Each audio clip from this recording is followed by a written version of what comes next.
ഒരു ദുരൂഹ സാഹചര്യത്തിലാണ് ഞാൻ ചാക്കോച്ചനൊപ്പം ഈ സിനിമ നിർമ്മിക്കാനായിട്ടും ഈ തീരുമാനം എടുക്കുന്നത്. വളരെയധികം സന്തോഷമുണ്ട്. ചാക്കോച്ചനുമായിട്ട് ഒരുപാട് സിനിമകൾ ചെയ്യാനായിട്ട് സാധിച്ചു. പിന്നെ ഈ സിനിമയിൽ ഒരുപാട് ആർട്ടിസ്റ്റുകളുണ്ട്.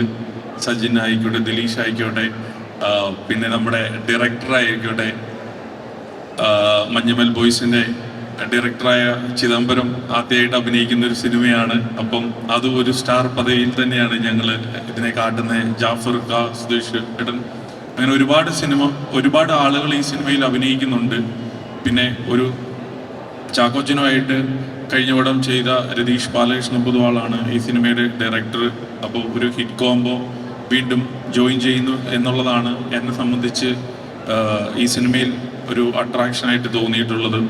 തീർച്ചയായിട്ടും ഇത് ഒരു വെറൈറ്റി ആയിട്ടുള്ള സിനിമയാണ്. ഈ സിനിമയുടെ മുന്നിലും പിന്നിലും പ്രവർത്തിച്ച എല്ലാവർക്കും ഉള്ള ഒരു നന്ദി അറിയിക്കുകയാണ്. അധികം സമയം കളയണ്ട, നമുക്ക് നമ്മുടെ പടത്തിന്റെ ട്രെയിലർ ലോഞ്ച് ഉണ്ട്, നമ്മുടെ പടത്തിന്റെ ഡേറ്റ് അനൗൺസ്മെന്റ് ഉണ്ട്. ഇത് രണ്ടുമാണ് ഇവിടെ സംഭവിക്കാൻ പോകുന്നത്. ശരിക്കും കഴിഞ്ഞ എൻ്റെ cinema officer on duty release ചെയ്ത് കഴിഞ്ഞ് 1 വർഷത്തിന് ശേഷമാണ് വീണ്ടും ഒരു സിനിമയായിട്ട് നിങ്ങളുടെ മുന്നിലേക്ക് വരാനായിട്ട് സാധിക്കുന്നത്. അതൊരു നല്ല സിനിമയാണ് എന്നുള്ളൊരു വിശ്വാസം, അതിന് വേണ്ടിയിട്ടുള്ള ഒരുപാട് ആത്മാർത്ഥമായിട്ടുള്ള പരിശ്രമങ്ങൾ അത് ഈ സിനിമയുടെ കൂടെ നിന്നവരാണെങ്കിലും ഈ സിനിമയെ സ്നേഹിച്ചവരാണെങ്കിലും സിനിമയ്ക്കകത്തും പുറത്തുമുള്ള എൻ്റെ സുഹൃത്തുക്കളാണെങ്കിലും അവരുടെ എല്ലാവരുടെയും ഒരു സഹകരണങ്ങളും അവരുടെ ഒരു പ്രാർത്ഥനയും എല്ലാം ഈ സിനിമയുടെ കൂടെ ഉണ്ട്. അതുകൊണ്ട് തന്നെയാണ് ഈ ഒരു ദുരൂഹ സാഹചര്യം റിലീസ് ചെയ്യാം എന്നുള്ളൊരു തീരുമാനത്തിലേക്ക് വരുന്നത്. വളരെ പെട്ടെന്നാണ് ഇങ്ങനത്തെ ഒരു തീരുമാനം എടുക്കേണ്ടി വന്നത്. അപ്പം അതുകൊണ്ട് തന്നെ നമ്മുടെ കാസ്റ്റ് ആൻഡ് ക്രൂവിലുള്ള കുറേ ആൾക്കാർ ഇവിടെ ഇല്ല. ഇതിൻ്റെ സംവിധായകനും ഇതിൻ്റെ എഡിറ്ററും മ്യൂസിക് ഡയറക്ടറും ഒന്നും സ്ഥലത്തില്ല. അപ്പം അവരുടെ പ്രസൻസും ഈ വേദിയിൽ ഇപ്പോഴും ഉണ്ട് എന്നുള്ളൊരു വിശ്വാസത്തോടു കൂടി നമുക്കിതിൻ്റെ ബാക്കി പരിപാടികളിലേക്ക് കടക്കാം.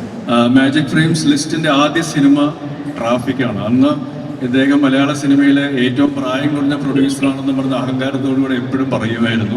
ഇപ്പം എത്ര വർഷമായി അപ്പോൾ കഴിഞ്ഞിട്ട്?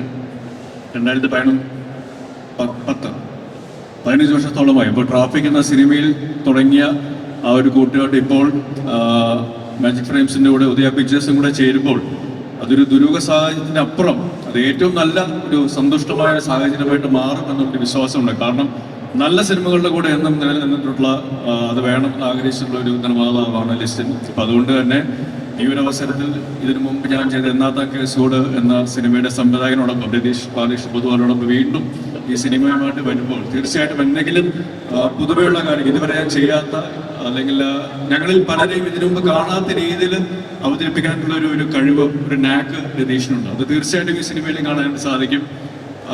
എന്തെങ്കിലും രീതിയിലുള്ള വ്യത്യസ്തതകൾ കൊണ്ടുവരാനായിട്ടുള്ള ആത്മാർത്ഥമായിട്ട് ശ്രമം ഈ സിനിമയിൽ നടന്നിട്ടുണ്ട്. അപ്പം അതുകൊണ്ട് തന്നെ ആ ഒരു എന്താ പറയുക ഒരു ക്വിക്ക്നെസ് അത് ഈ സിനിമയിലുണ്ടാവും. അത് വളരെ എന്റർടൈനിങ് ആയിട്ടുള്ള രീതിയിൽ നിങ്ങളിലേക്ക് എത്തിക്കാനായിട്ടാണ് ശ്രമിച്ചിട്ടുള്ളത്. കൂടുതലൊന്നും പറയുന്നില്ല. ഈ പടത്തിന്റെ ഭാഗമാകാൻ പറ്റിയ സന്തോഷം. രതീഷ് എന്റെ പടത്തിൽ അഭിനയിക്കണം ഭയങ്കര ആഗ്രഹം ഉണ്ടായിരുന്നു. എന്നാത്താൻ കേസൂടെ കണ്ടതിന് ശേഷം, ആൻഡ്രോയിഡ് കുഞ്ഞപ്പനൊക്കെ കണ്ടതിന് ശേഷം. അപ്പം അങ്ങനെ ഒരു അവസരം എനിക്ക് ചാക്കോച്ചനും ലിസ്റ്റിൻ ചേട്ടൻ തന്നു. അതിൽ വളരെ സന്തോഷമുണ്ട്. പിന്നെ അതുകൂടാതെ 3 ഡയറക്ടർമാരോടൊപ്പമാണ് ഞാൻ വർക്ക് ചെയ്തത്.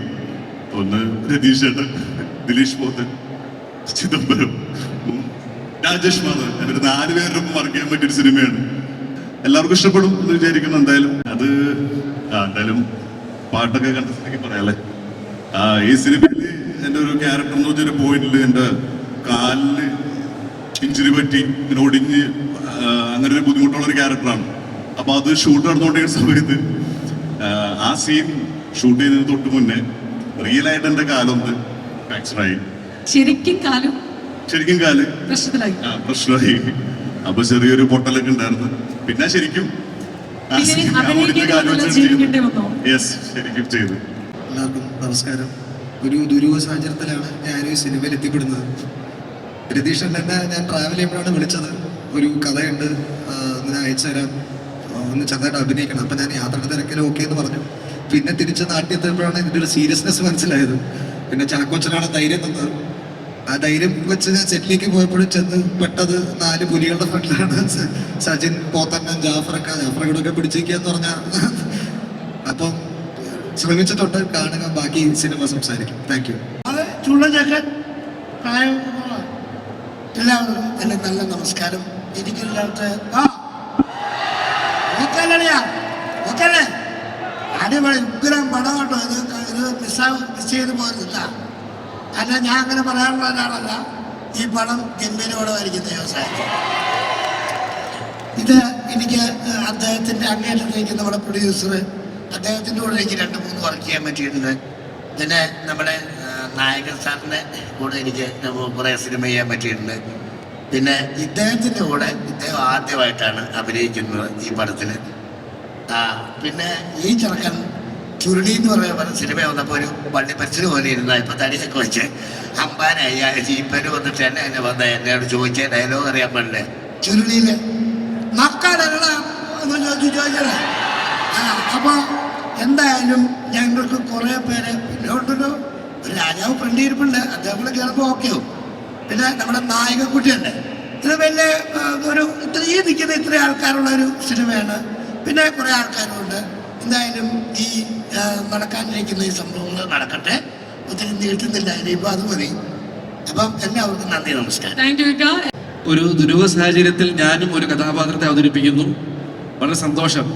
വീണ്ടും ചാക്കോച്ചനോടൊപ്പം ഒരു റോള് ചെയ്യാൻ സാധിക്കുന്നതിൽ വളരെയധികം സന്തോഷമുണ്ട്. പിന്നെ എല്ലാവരും ജാഫർക്കോടൊപ്പം ഞാൻ കുറേ പടങ്ങൾ അഭിനയിച്ചിട്ടുണ്ട്. എന്തായാലും നമ്മുടെ രതീഷ് ബാലകൃഷ്ണ പൊതുവാളുടെ സംവിധാനത്തിൽ 3ാമത്തെ സിനിമയിലാണ് ചെയ്യുന്നത്. പടം ഗംഭീരമാവട്ടെ എന്ന് ആഗ്രഹിക്കുന്നു. എല്ലാവരും കാണൂലേ? പൊളിക്കൂലേ? തകർക്കണം നമുക്ക്. Okay, thank you. എല്ലാവർക്കും നമസ്കാരം. എന്നെ ഹീറോയിൽ തിരഞ്ഞെടുക്കുന്നതിൽ അങ്ങനെ ദുരൂഹതയൊന്നും ഉണ്ടായിരുന്നില്ല എന്ന് ഞാൻ വിശ്വസിക്കുന്നു. ഇത് ആക്ച്വലി രതീഷേൻ്റെ കൂടെ ഞാൻ ചെയ്യുന്ന 2ാമത്തെ മൂവിയാണ്. ആദ്യത്തെ സിനിമ ഞാൻ സുധീഷേൻ്റെ കൂടെ ചെയ്തിട്ടുണ്ടായിരുന്നു, സുരേഷിൻ്റെയും സുമലതയുടെയും ഹൃദയഹാരിയ പ്രണയകഥ. അതിനുശേഷം എനിക്ക് ഒരുപാട് എന്താ പറയുക ബ്യൂട്ടിഫുൾ ടാലൻറ്റഡ് പെർഫോമേഴ്സിൻ്റെ കൂടെ എനിക്ക് വർക്ക് ചെയ്യാനൊരു അവസരം കിട്ടി. So for that I am very grateful. ബാക്കി ഇനി ട്രെയിലറും ടീസറും കാണാം. യെസ്, സോറി അനു, 2 കാര്യങ്ങളൊന്ന് പറയാൻ വേണ്ടി മൈക്ക് വാങ്ങിയാണ്. നിങ്ങൾ കണ്ട പോലെ ഏപ്രിൽ 15 വിഷു ദിനത്തിലാണ് നമ്മൾ ഒരു ദുരൂഹ സാഹചര്യം റിലീസ് ചെയ്യുന്നത്. അപ്പോൾ വിഷു ദിനത്തിൽ വിഷു കൈനീട്ടമായിട്ട് നിങ്ങളിലേക്ക് ഒരു ദുരൂഹ സാഹചര്യത്തിൽ തിയേറ്ററിലേക്ക് വരുമ്പോൾ അത് ഇരുകൈ നീട്ടി സ്വീകരിച്ച് തിരിച്ച് ഞങ്ങൾക്കും വിഷു കൈനീട്ടം നിങ്ങളെല്ലാവരും തരും എന്നുള്ള പ്രതീക്ഷയോടുകൂടി താങ്ക് യു വെരി മച്ച്. പേര് സൂചിപ്പിക്കുന്ന പോലെ ഒരുപാട് ദുരൂഹതകൾ സിനിമയുടെ ഷൂട്ടിങ്ങിന്റെ സമയത്തും അതിനുശേഷവുമൊക്കെ ഉണ്ടായിട്ടുണ്ട്. പക്ഷെ അതൊക്കെ സിനിമയുടെ നല്ലതിന് വേണ്ടി എന്ന് വിശ്വസിക്കാനായിട്ട് ഞങ്ങൾ ആഗ്രഹിക്കുന്നു, അല്ലെങ്കിൽ അങ്ങനെയാണ് സംഭവിച്ചിട്ടുള്ളത് എന്ന് ഞങ്ങൾ വിശ്വസിക്കുന്നു. ഒരുപാട് നമ്മളെപ്പോഴും പറയുന്നു ഭയങ്കര കഷ്ടപ്പെട്ടാണ് സിനിമകൾ ചെയ്യുന്നതെന്ന് പറഞ്ഞതിനപ്പുറം അതെല്ലാം നമ്മൾ പ്രേക്ഷകരെ അറിയിക്കേണ്ട കാര്യമില്ല. സിനിമ സംസാരിക്കുക എന്ന് നമ്മൾ പറയുന്നു. സിനിമ എത്രത്തോളം ഏത് രീതിയിലൊക്കെ നിങ്ങളെ എൻ്റർടൈൻ ചെയ്യിക്കുന്നു എന്നുള്ളത് മാത്രമാണ് ആത്യന്തികമായിട്ട് ആ സിനിമയുടെ റിസൾട്ടിനെ ബാധിക്കുന്ന കാര്യം. നമുക്കറിയാം വളരെ സംഘർഷപൂരിതമായൊരു അവസ്ഥകളിലൂടെയാണ് ഇപ്പോൾ ലോകം തന്നെ മുന്നോട്ട് പോയിക്കൊണ്ടിരിക്കുന്നത്.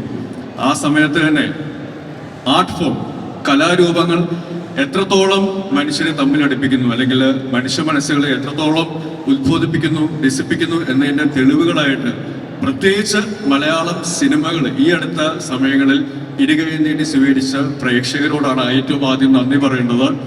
Thank you very much. കൂടുതലൊന്നും പറയാനില്ല. എല്ലാവരും നേരത്തെ സൂചിപ്പിച്ച പോലെ സിനിമ സംസാരിക്കട്ടെ, സിനിമ വിജയിക്കട്ടെ, സ്നേഹം വിജയിക്കട്ടെ. Thank you very much.